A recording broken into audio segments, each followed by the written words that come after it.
Due illustri veterani del mondo del vino e dell'enogastronomia sono stati recentemente festeggiati in Trentino in una piacevole e gustosa serata al ristorante da Pino a San Michele all'Adige. Si tratta dello scrittore e bibliofilo perugino Angelo Valentini, alla soglia dei suoi 90 anni, che in passato ha rivestito anche il ruolo di agronomo, enologo, erborista, nonché ambassador di Lungarotti, e il giornalista dell'Adige di Trento Giuseppe Casagrande, decano dei critici enogastronomici trentini, che ha tagliato il traguardo dei 50 anni di professione giornalistica, vissuto tra cantine e ristoranti alla caccia dei peccati di gola. L'idea conviviale è stata incentrata all'insegna della Marcorda dal patrono del ristorante da Pino di San Michele all'Adige per festeggiare due veterani del mondo del vino e dell'enogastronomia, con un particolare menù curato dallo chef Giuseppe Principe, recente vincitore della 15ª edizione delle Polentiere di Parenzo in Istria, ovvero il Festival dei piatti a base di polenta. Angelo Valentini, nonostante i suoi 90 anni, continua a regalare le sue pillole di saggezza. Oltre ad essere accademico della cucina e sommelier,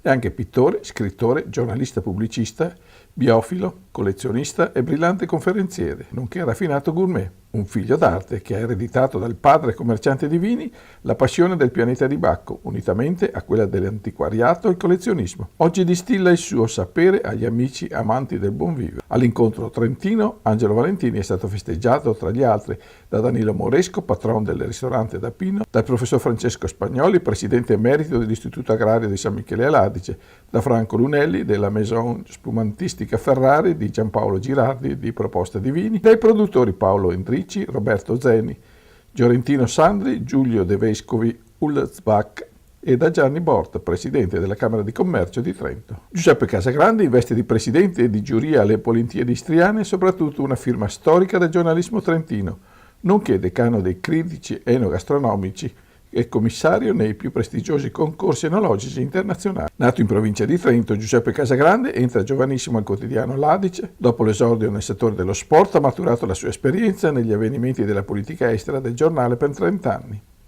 Nei primi anni 80 ha ideato una pagina settimanale con una rubrica enogastronomica, ovvero l'angolo del buon gustaio, diventata poi negli anni Pantagruel, che tuttora cura. Nei 50 anni di attività giornalistica ha diretto la rivista di cultura enogastronomica Papageno. Numerosi riconoscimenti ricevuti, tra i quali la penna d'oro del premio Delta del Po. Nel 2011 gli è stato assegnato il premio Francesco Fontana, trofeo Leone di San Marco, per la squisita sensibilità nel raccontare il mondo enogastronomico veneto e mitteleuropeo e per l'innata capacità di emozionare il lettore. Accademico dei vini sloveni nel 2004, è stato anche insignito della cittadinanza onoraria del comune di Parenzo in Croazia per aver contribuito a rilanciare il turismo enogastronomico in Istria.